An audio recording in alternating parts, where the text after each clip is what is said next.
Welcome to Second Home Adult Day Healthcare, Attendant Care, In-Home Caregiver Department. This is the new hire orientation. Each slide will include audio and also text. Please still review the text on each slide and stop and connect with your supervisor if you have any questions. Second Home provides in-home caregiver services. One of the programs that we participate on is the Home and Community-Based Waiver of Medicaid.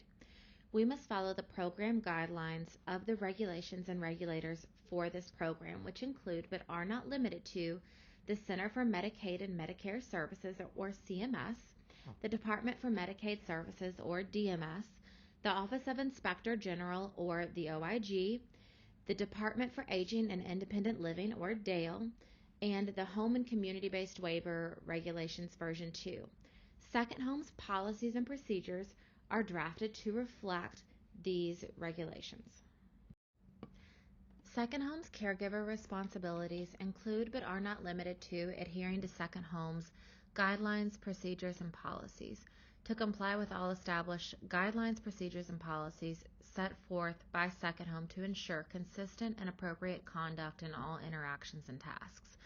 Number 2, to use electronic visit verification to compliantly and accurately record visit times and services on the federally required electronic visit verification system. This is the clock in and clock out system that you will use from your phone. To adhere to assigned tasks on the individual's person-centered service plan, or PCSP training. This is the training that you complete prior to starting an assignment that reviews for each participant their specific services and program needs. Number 4, communication of the participant's health changes. The caregiver is oftentimes the first person to learn about health or behavior changes of the participant and plays a vital role of sharing this with the office. That way we can participate and communicate important changes as a part of the participant's care plan team. Prompt reporting of schedule changes. Caregivers are asked to, with as much notice as possible, to notify the office if they know if they are going to have a schedule change. Timely update of personal data information. Caregivers are asked to promptly report any changes in their personal information with Second Home Human Resources. To promptly report any unsafe or hazardous working conditions, which is important for both caregivers and participants. To promptly report any suspicions of abuse, neglect, exploitation, fraud, or dangers, and timely reporting of any job-related injuries. There are certain limitations to the caregiver position. Number 1, caregivers do not administer any participant medication. We don't handle their medication at all. We do not perform any skilled tasks that would fall under the responsibility of a nurse or a licensed healthcare professional. So this could mean and includes that we do not perform any vital checks or offer any wound care or, again, handle their medication. Caregivers do not act as any power of attorney or any representative for their client. Number 4, we do not manipulate the participant to facilitate any physical therapy. Again, we don't provide any wound care, and we do not become involved in managing any of their financials. If there's ever a question, communication is always key. Reach out to your office administrator. Second Home's program commitments, number 1 is to be a part of a comprehensive care solution. So this means not only assisting with activities of daily living, but also with a holistic solution in mind that includes assistance with both cognitive, physical, and emotional well-being of our participants. 2, we have a commitment to compliance and safety. 3, caring expertise. Our team offers more than just a service. We want to establish a genuine bond with our participants, and this connection can assist with transcending challenges, fostering a true sense of belonging and understanding for the participant. And number 4, empowerment. Our focus is on empowering individuals, all while preserving their dignity and contentment, recognizing the crucial role that caregivers play within the care plan of the participant. We want to provide steadfast support, information, and education. We're dedicated to enhancing the abilities and allowing participants and caregivers to facilitate unparalleled care. Incident reporting is one of the most important policies. If there is an incident, the number one priority is to ensure the health, safety, and welfare of the client. After safety is assured, caregivers are responsible for reporting incidents immediately to their supervisor. Common incidents are emergency room visits, hospitalizations, suspected abuse, neglect, or exploitation, behavioral changes, medication errors, injury or illness, elopement, a breach in confidentiality, death, environmental changes that could negatively impact the client, homicidal or suicidal ideation. Any event that could negatively impact the client must be reported to the office and could be considered a reportable incident. It's very important to note that an incident does not have to happen while you're working to need to be reported to the office. If your client, for example, goes into the emergency room the night before, they tell you about it and are completely fine the next morning, we are still responsible for completing this procedure. You still have to promptly report it to your supervisor so that the office can file a report. Now we're going to talk about program fraud, waste, and abuse. Program fraud is misrepresenting the truth or hiding information or facts. Fraud may occur by the Medicaid participant, a family member, a representative, an employee, or an agency. Anybody can commit fraud if they provide false information or change facts to benefit or get assistance from a state program. What is program waste? Waste is the careless use of program resources. Waste may occur if inefficient or ineffective practices result in a cost to the program. So an example of program waste would be like if a participant only needs 20 hours and they are utilizing or not utilizing but assigned possibly 40 hours.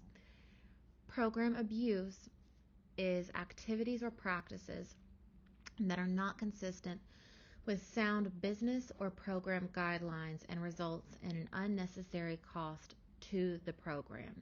Abuse may occur if actions that are improper or inappropriate or outside acceptable standards of the program are taken. So what's the difference between fraud, waste, and abuse? Fraud requires the person to have intent and knowledge that their actions are wrong. Waste and abuse may involve obtaining an improper payment, but does not require the same intent or knowledge. These differences are based upon intent and knowledge and depends on specific facts and circumstances. Potential examples of improper billing, fraud, and abuse. Improper billing and potentially fraud, waste, or abuse could be not being productive when we are clocked in with our participant. So examples could be watching TV or being on our phone or dealing with personal items while we're clocked in with our client. So completing personal tasks or taking phone calls. Having visitors while we're clocked in with our client. Leaving for lunch or taking a break and not clocking out. Not informing the office of any time adjustments that need to be made, and really any action that could lead to time and payment being submitted incorrectly and when the participant is not actually receiving an approved service. Second Home is committed to preventing improper billing, fraud, and waste. Second Home employees are required to make sure that their clock in and clock out times and tasks are accurate. All suspected fraud will be reported to the proper authorities, including but not limited to the Office of Inspector General, so that she or he may be added to the exclusions list that may affect their ability to be hired for other jobs. Second Home also files reports or self-reports to the Department for Aging and Independent Living via a critical incident report for suspected fraud. Employees found to have participated in fraudulent activity shall be immediately terminated. Employees that do not report suspicious or fraudulent activity shall be immediately terminated. Second Home Administration audits employees' clock in and clock out times and tasks. Second Home Administration completes quality calls and visits to your participants to ensure that services are being performed following the participant's plan of care. It is very important that Second Home caregivers do not accept any gifts or gratuities from clients, vendors, suppliers, or other individuals engaged in business with Second Home. Caregivers are permitted from engaging in any transactions with clients, including buying or selling belongings. During the provision of care to a client, caregivers are required to not have visitors. Smoking in the client's home and on the shift is prohibited. Unacceptable workplace behaviors can result in disciplinary action, including termination of employment. While not intended to be an all-inclusive list, the examples below represent behavior that is considered unacceptable in the workplace. Behaviors such as these, as well as any other forms of misconduct, may result in disciplinary action up to and including termination of employment. Neglect of responsibilities outlined in the designated job description. Incompetence or inefficiency in job duties. Insubordination or severe breach of discipline. Theft or inappropriate possession of property. Disorderly or morally inappropriate conduct. Workplace violence. Threatening, intimidating, coercive, or interfering behavior. Violation of health or safety risks. Sexual or unlawful harassment, excessive absenteeism, and fraud. Within the attendant care department, it is most important to make sure that all times, tasks, and signatures are recorded correctly as it relates to fraud. The first day of an assignment could be argued that it's the most important. This is the day for first impressions and for an introduction. There are some goals that are most important on the first day. Number one, when you arrive at the home and make the introduction, you want to introduce yourself warmly and professionally. Do a walkthrough of the home and learn where cleaning supplies are kept, where the client's plan of care activities should be completed. Understand the client's needs and services. Sit and have a discussion with the client and review the activities on their plan of care that have been told to you by your supervisor. Report any changes or concerns. Visit scheduling. It is important to stick to the agreed upon schedule. It's important to be consistent. Notify your supervisor of any schedule changes. Seek guidance from your supervisor if you need help with scheduling, and provide notice for any unpaid time off of at least 14 days. Missed visits. Caregivers should promptly communicate with attendant care staff as soon as they realize they will not be able to fulfill their scheduled visit. No call, no shows with no communication are a terminable offense. Maintaining quality during illness. If a caregiver falls ill, they should promptly report their condition to the attendant care supervisor. Transparent, timely communication is important. Medical verification. Second Home will request medical verification after the third approved and communicated missed visit. ADLs, or activities of daily living. Second Home attendant care works in the client's home to provide assistance with activities of daily living and intrinsic activities of daily living according to approved program services and the client's patient-centered service plan. The caregiver obligations is number one, to address the individualized client needs according to the patient-centered service plan. Number two, to recognize plan of care adjustments. Plan of cares will change and update over time, and caregivers are responsible for making the changes according to the plan determined by the plan of care team. Maintain client information confidentiality. Number four, show respect and dignity to clients. Number five, uphold professional integrity.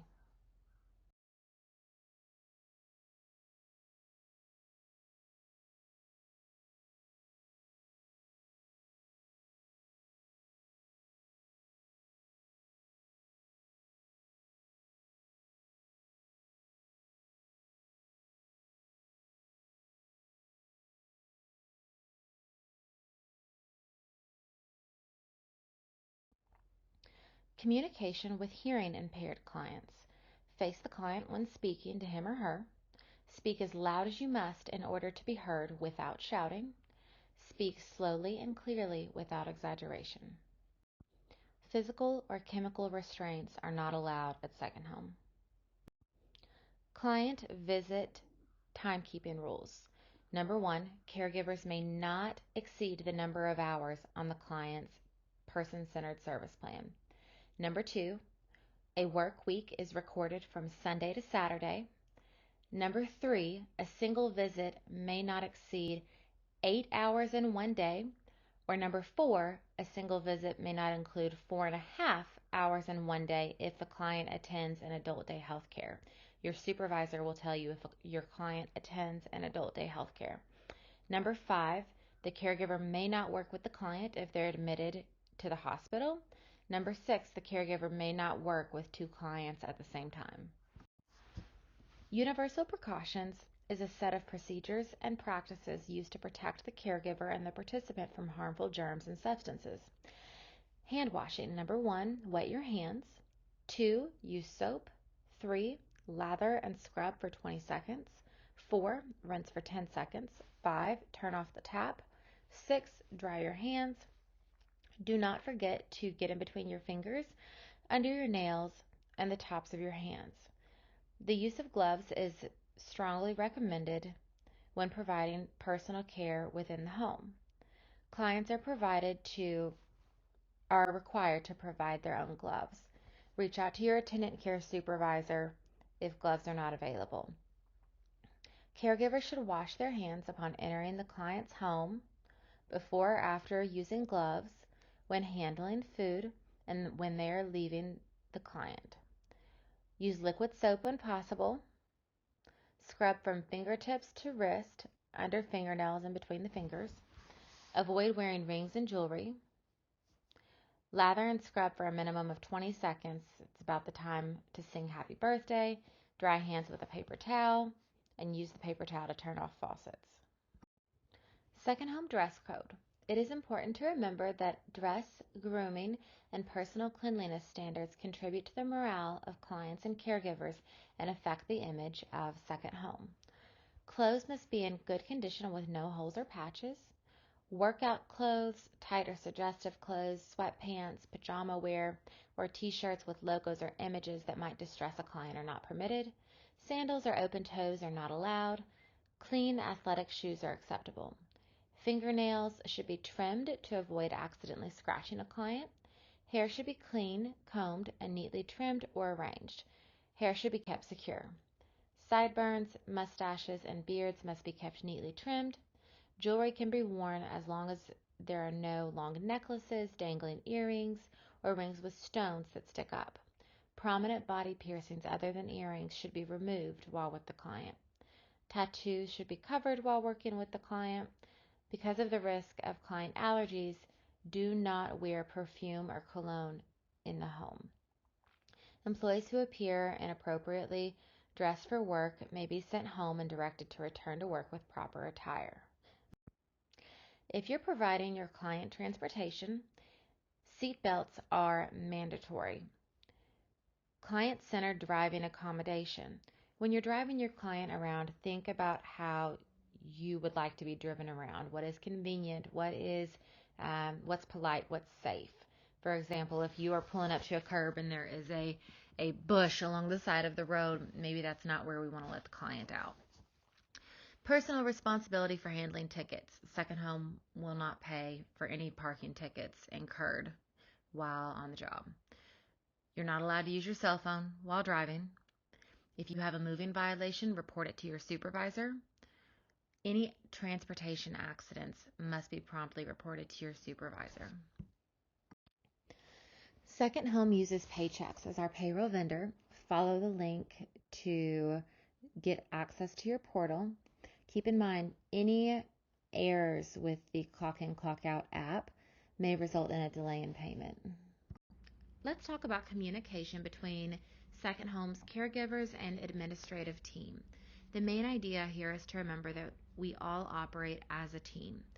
Second Home administrative team will respond to communication based first on the order of urgency and then first in, first out.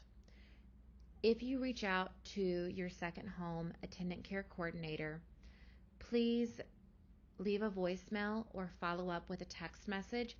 If you are not able to immediately get a hold of your attendant care coordinator, that way they can properly follow up in the order of importance.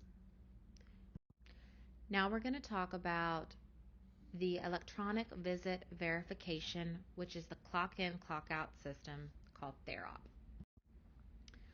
Kentucky, to move into compliance with the federal law called the 21st Century Cures Act, switched over to recording the visit information via an electronic visit verification or EVV system back in 2021. An EVV system records a clock in and clock out time, a location, and tasks and services along with a participant verification.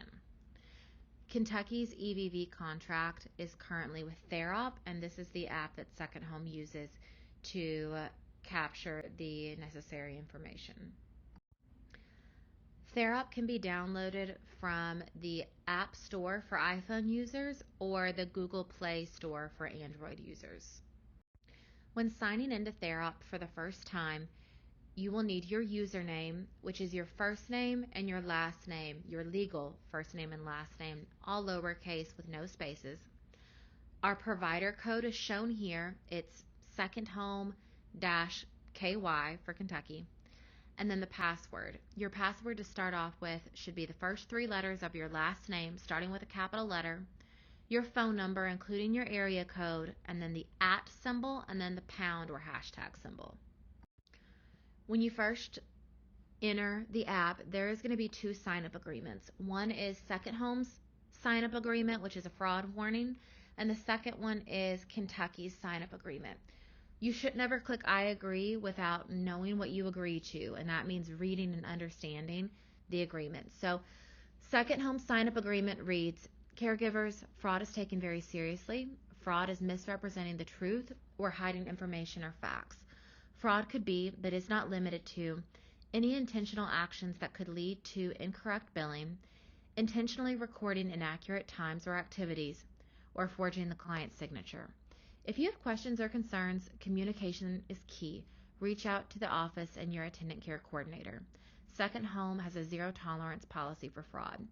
Second Home reports suspected fraud to the Office of Inspector General and to the Department of Aging and Independent Living for Medicaid services via a critical incident report following 907 KAR 7.010. Kentucky's sign-up agreement reads, warning, this is to notify you that you are only authorized to use this site or any information accessed through this site for its intended purpose. Unauthorized access or disclosure of personal and confidential information may be punishable under state and federal law by criminal prosecution, penalties, and fines, as well as civil penalties. Unauthorized access to this site or access in excess of your authorization may also be criminally punishable and subject to fines and penalties. The Commonwealth of Kentucky follows applicable federal and state guidelines to protect the information from misuse or unauthorized access. read, and if you agree, click agree, and you'll enter the app. When you first enter the app, you are going to see your agenda list. You can use the blue arrows up at the top to toggle to the day, and then you're able to clock in immediately whenever you're ready by clicking the self check-in button at the bottom.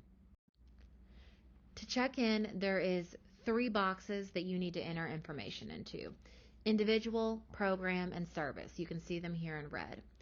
Individual is the name of your participant. You should only see your participants. Reach out to your attendant care coordinator if you don't see a participant that you're expecting to see here. Program, there's only going to be one option. It's the name of our company. And then service, there's only one option. It is the name of the attendant care program that we participate on. Here you can see the list of participants. You'll click your participant and then go back, and then you'll click the program button, and then it will take you into the program page, which is the second screenshot. You'll click the name of our company and then you'll click back.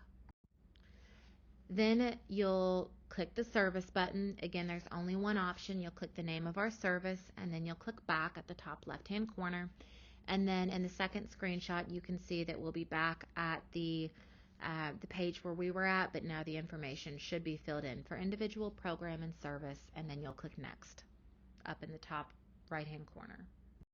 Once you've selected your visit information, you can check in. It is going to show you the address and then also the GPS coordinates on a map of where you're checking in from. If for any reason you are not checking in from your client's approved address, you need to leave a note in the comment box. That way the office has some information to go off of to verify. After that, you'll click submit in the top right-hand corner, and then you'll see the visit in your agenda list with a yellow bar, which means that you are clocked in. Then we put our phone away and we provide the services for the visit. When you're ready to clock out, you open your phone back up and you go back into the app and you navigate to the home page that was in the last screenshot. You click on the visit and then you will see the screen that's in the first screenshot here. The first thing that we need to do is enter our tasks. So you're going to click task for service that's in red, and it will take you to the next page screenshot shown here, and you'll click add where you see tasks. Then you'll see a list of tasks available on this screen. Only mark the tasks that you completed for the visit for that day. The tasks available are monitor for health, safety, and welfare, assisting with housekeeping and laundry, assisting with meal prep and eating, assisting with personal hygiene, dressing, grooming, transfer, and mobility, supervision and monitoring, and then transportation, shopping, appointments, finances, and medical. It's important to note that we do not manage a participant's finances, and then the terminology medication, this would only be medication reminders. After selecting the tasks that you completed for this visit, you'll click back at the top left-hand corner, and then it will take you to the screenshot that you see on the second screenshot, and then you'll click submit. You will see a pop-up box that says success, tasks have been successfully submitted, and you'll click OK. Next, we're going to check out. You'll click the button that says check out that is highlighted in red. You're going to see a box that says, by clicking here, I attest that there is documentation available to support this visit and any edits made to the data. I understand that this data and documentation is subject to audit, and if you agree, you'll click yes. This means that there is going to be the information to prove that your times and tasks are valid, which is gathered in the system, and that if there's any edits or changes that needs to be made, there's additional documentation. Like if you forget to clock in, the office will request a time card. You'll then be shown again your address and then the coordinates on a map of where you're clocking out. Again, if this does not match your client's address for any reason, so you're dropping them off at an approved alternate location, you need to leave a comment here for why you are not dropping off the client at their home address. After that, you'll click submit. that is highlighted in red in the top right-hand corner, and then it will take you back to the summary page, and you will see a notification that's highlighted in red at the bottom that says checkout has been successful. In the first screenshot, you'll see a box that says comment, and this is where you can leave any comments about the visit. Please note that emergent or time-sensitive comments or comments related to incidents should be reported directly to the phone of your attendant care coordinator, not in this box. The office only monitors this box whenever we go to complete billing. Comments that would go in this box is if you forgot to clock in, or if there is an adjustment that needs to be made to like the times or the tasks. And then you'll click submit comment, and then in the second screenshot you'll see a notification at the bottom that says comment has been successfully saved. Lastly, we're going to collect the verification, which for most people is the signature for the client. It's important that before you have your client sign for the visit, you show them what they are signing for. This signature, this verification protects you as the caregiver and then the office. Do not just have them sign your phone. You need to be showing them this page that shows the clock in time and then the clock out time, the address, and then you also need to show them the tasks that you've marked before you click verify and have them sign. After you've shown them all of the information for the visit, you'll click verify that's highlighted in red at the bottom. You'll click signature and then continue. If your client is not able to physically sign or able to not able to see the information on your phone, there is a voice recording option that you can talk with your attendant care coordinator about. You'll click continue. Then this screen will have space for the client to sign. Again, it's important that they've actually viewed the information that they are verifying.